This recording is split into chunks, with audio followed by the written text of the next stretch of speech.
Hi everyone, welcome to DOMI Sustainability Podcast. Today we have very special guest, Allan English, who practically can write the handbook of B Corp. He really experienced it in the real life. He's the founder of Silver Chef, a purpose-driven Australian company, and a pioneer for equipment financing for hospitality industry. But he also founded English Family Foundation, organizations that support building the ecosystem and becoming a running mate for social enterprise.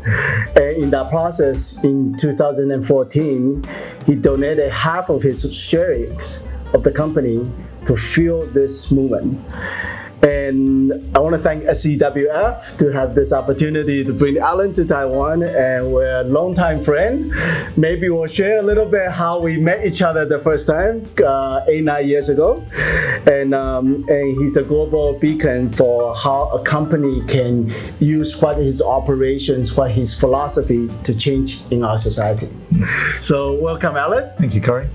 And thank you for joining us. This is very exciting, and you not only build success in your business, but you actually use that success to create social progress going forward.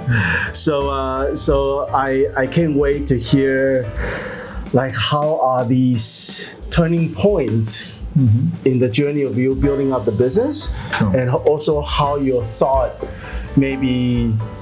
maybe you have the thought in the beginning, or maybe its thoughts kind of evolve and grow as you getting more and more engaged with what you do and what's going on with our social environmental changes. So maybe if we can start by introducing what Silver Chef does first. Okay, sure. So I founded Silver Chef back in 1986, so a long time ago. I was in Chicago at a food and restaurant equipment show. So I was in the restaurant equipment industry. And in Chicago at that time, when I went out at night, I could see home delivery pizza shops opening up all over Chicago. And in Australia, we hadn't had home delivery pizza. So I thought, and they're all using these big conveyor pizza ovens. So I managed to negotiate with the company to secure the Australian rights, mortgaged my house to the hilt, as everybody does, as the entrepreneur does, and then bought the containers, the ovens into Australia, but found that the banks wouldn't finance young people to start their own businesses. It was very, very hard to get finance for them. But also, how big is your house? And many of the young people didn't have a house, I had a shed full of ovens and no sales. So I started renting some of the equipment out to young entrepreneurs, and that rent would then give me to pay the bank the interest for the money I borrowed to keep on going. The rental became quite popular. One of our customers said to us, well, if I rent it from you and I decide to buy it, how much of the rent will you give me back? And good question. So I came up with, I'll give you 75% of whatever you pay me in rent will come off the price. But if at 12 months time, your business is not successful and it's not working, you can give the equipment back and I won't take your house. So it was a risk-free environment so that they could get a business going. And once they knew it was successful by how much cash was coming into the till, then they could exercise their option to buy it. But if it wasn't successful, they didn't lose their house. So it was a revolutionary way of financing equipment in those days. And that started and grew. We had to then build a big sales business to take the profit from the sales business to fund the rentals, because the rental side it was growing strongly. So we ended up being the largest equipment supplier to McDonald's and Hungry Jack and Burger King and all of those. So we built a big sales business, took those profits to redirect it into the rental Silver Chef business to help that grow. I eventually sold the sales business for a good number. We'll leave it in the text later, what that number is. So I sold all the sales business off, and I had a good capital again to invest in more rental stock, thinking that will be enough, I won't need any more. But 12 months later, we were running out of cash again because the demand was so strong for the rental business. And then I asked myself a very important question, which was, well, why do you want to make more money? We'd had no debt. We lived in the same house we lived in for 25 years. I wasn't into boats or cars or any of that. And I really couldn't answer the question about why I wanted to make more money. Right. So, because making money for money's sake, it just had no appeal for me. I mean, it's what a selfless experience is to just be making money for money's sake. That didn't mean anything to me. Right. So then I went through shifting, started working and donating money to charities. Then I came across this organisation doing microfinance for women in the developing countries, $200 loans to start a small business.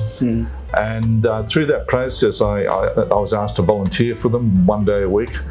And I got passionate about it, went to the field, saw the work, and then worked out after 6 months that I was a pretty average fundraiser. I was a far better entrepreneur. So I went back, I thought, well, what about if I could double the size of the business in the next 3 years and then set up 50% of it to go to a foundation that could continually donating to charity purposes forever. Right. And my family wouldn't be disadvantaged because I've doubled the size of the business, so I gave away half. I've still got what I got today, and I'm happy with what I got today, so that's easy.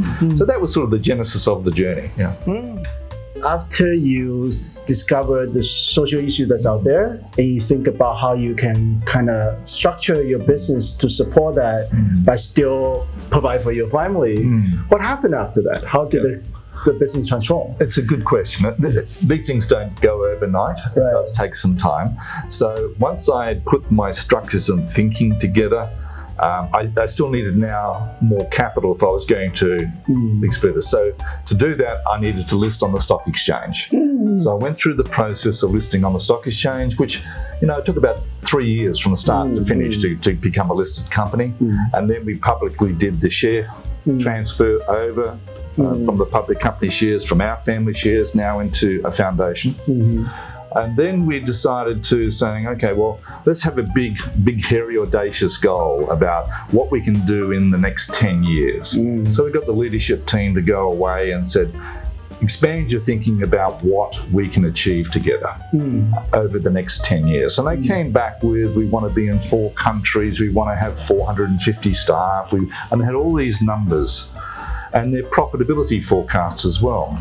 Then I put my hat on as the largest shareholder of the foundation and said, what would the dividend streams be to the foundation for us to make social change if this vision becomes a reality? Right? So I worked out the numbers, and we worked out we could fund 1 million people out of poverty through microfinance programs in the developing world. So I got my charity partner to check on my numbers to make sure I had them right, and they came back and confirmed it. And so then we listed out in our offices all the posters that had all the goals where we're going to go for the next 10 years. And right in the middle was to fund 1 million people out of poverty.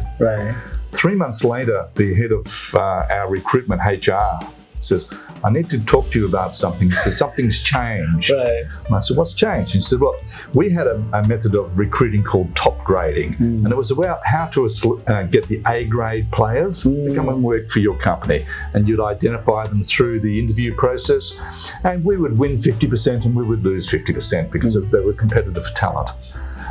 Once they started sharing about the 1 million people out of poverty as being our social goal, suddenly they were getting 9 out of 10 of the talent were choosing to work for the company because they wanted to have their career shaped by a value statement that they felt was true for them. So all of a sudden we had this wonderful talent coming into the organisation, and when you get talented people, they attract talented customers, and the business just grew, took off like nothing on earth.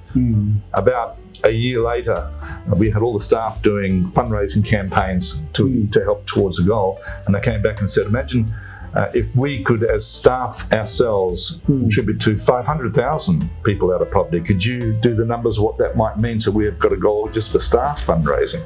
It was beautiful. I love the connection. It's great. So I worked out the numbers of what that would be. And then after a couple of years, it was clear the staff were going to struggle to hit their numbers. So I then did a letter to all our customers, every new customer that came on to us saying, the average rental contract was $115 a week. And I put a note in there as a thank you for being our customer. And so, by the way, I've added an extra $1 a week to your rental contract to help us achieve our social goals. Right. If you have a problem, here's my number, give me a call. Right. I never got a call. And so we ended up with 8,000 customers contributing $1 a week to our program. Right. So we had 8,000 customers, all our staff, and the profits of the company all focused on that vision. And in June 2018, we hit our 1.5 million people out of poverty. I had a very big party. It was great fun. Yeah. I don't know what to say, to be honest. It's amazing how you started the company, have the understanding of the customer needs, creating something that serve their need, also help them to take out the risk. Yeah. Right? So most business would stop there and just let that grow. Yeah. But then you start seeing there's other issues out there that we could do something. Then talk to the team. Yeah. Right? Let them get involved, then think about it.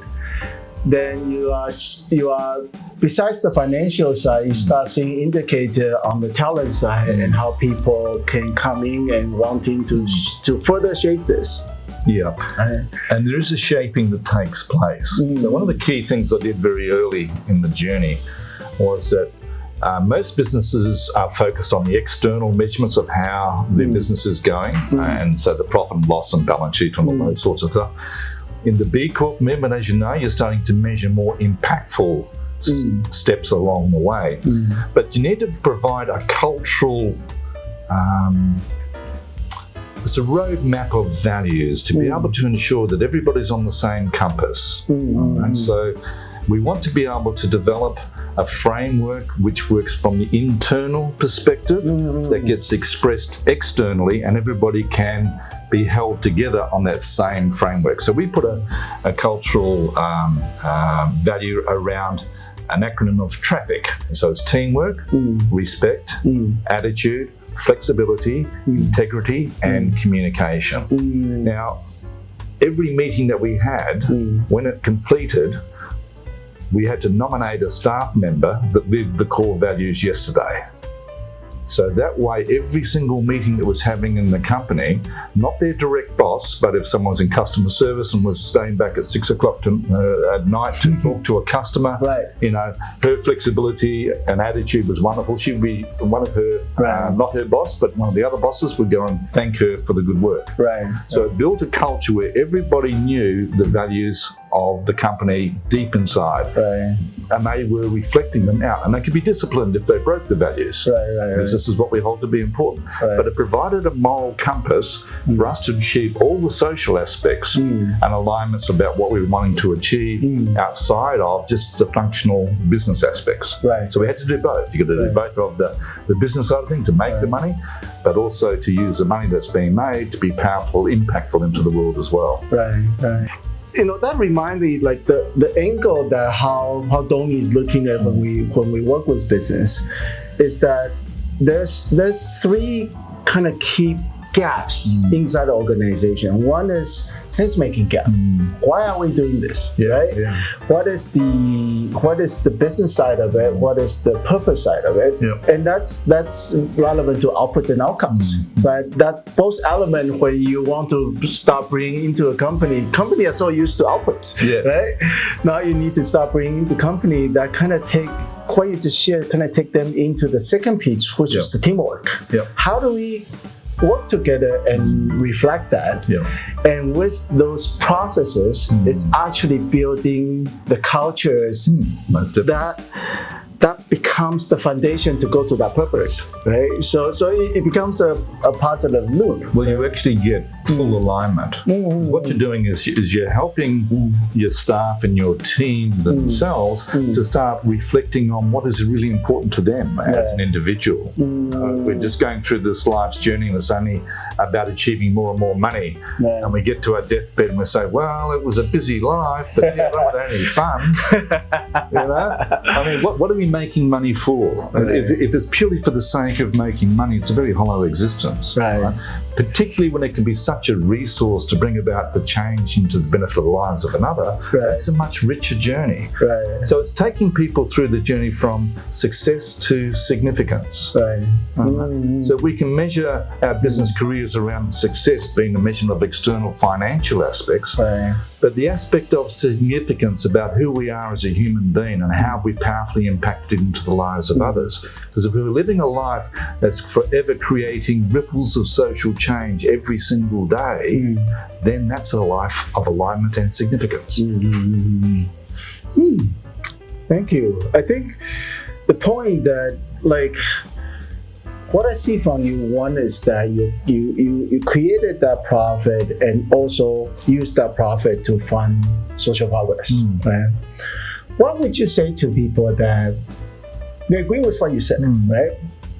But they are so used to talking about outputs. What are the things that we have to create? Or we already are the capacity of bring anything else, right? I mean, every day we're busy getting those sales targets, getting these goals, getting the operation run smoothly, and no room for talking about this. No, it looks like you create a space, you have dialogues into it, but I don't have room. Well, I think that every company goes through a strategic planning process or a business planning process for the year ahead.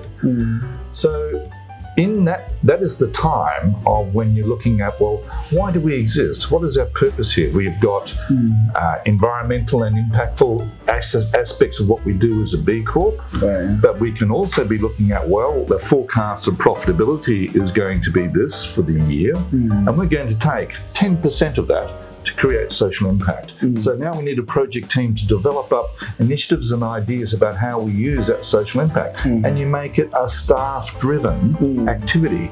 All the staff are now participating and choosing how 10% of the company's profits are going to be invested in doing that. Now, for some shareholders, they think 10% of the profits is too much to give away for social impact. Right?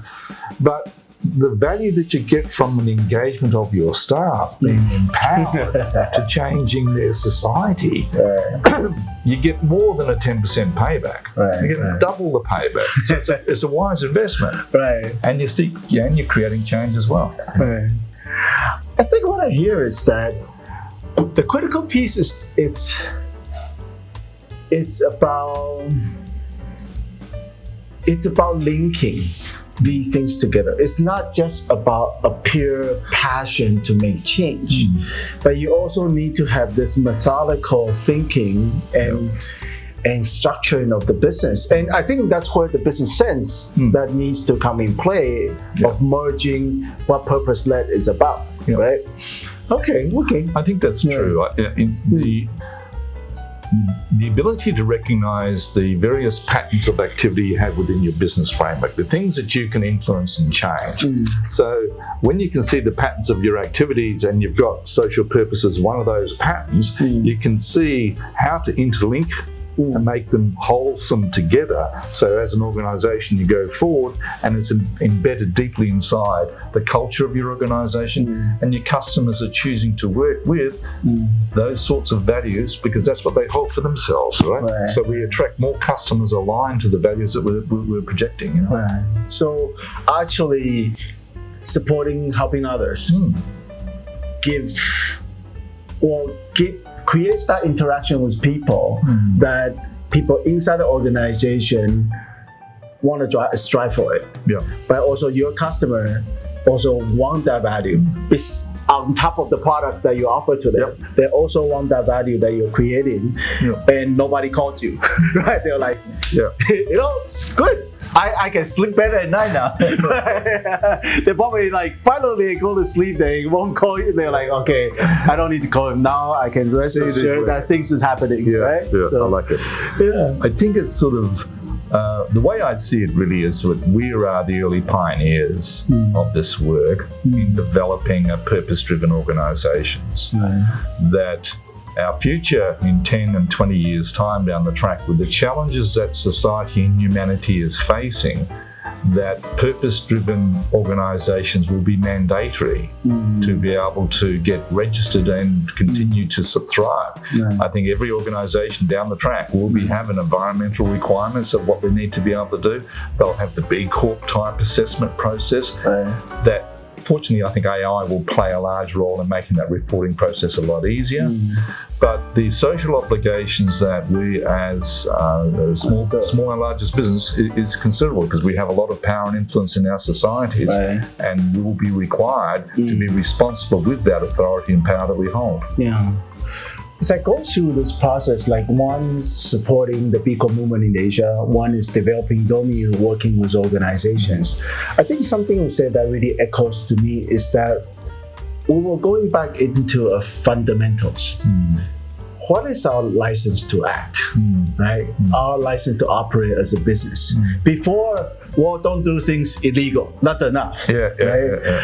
But what you're saying is that demand or what's happening in our society will becomes a default or a requirement and standard. That's what I believe. For organizations. Yeah, I really believe that. I mean, there is enough fear, uncertainty and doubt. I call it the FUD factor. Fear, uncertainty and doubt about what the future may be, and the impact of climate change and the impact of AI and numerous other challenges we've got ahead of society. But in reality, what can we do and control about that in truth? Because we can't forecast the future. We don't actually know what's going to happen. The only thing that we can do is today, in this present moment. What am I doing in this present moment? The day I'm spending today is going to create a ripple of social change that will flower into the future. For this present moment for me, okay? So we're sharing a conversation that's aligned to purpose and creating ripples of social change. But there'll be somebody out there that's watching this video where this message lands and they take an action step to saying, how can I create more social change in my life? How can I make my life more purposeful? How can I be aligned from this movement from success to significance? Now, I will never know the outcomes of what that conversation is happening inside that individual's head. But right now, I'm planting seeds for social change in this present moment. And that's how, if we look back to Silver Shaft, that's how people are motivated to do what they do, and that's how customers are motivated to do what they do, right? Yeah. And also that's how you motivate yourself to the people that you're interacting with. I hope so.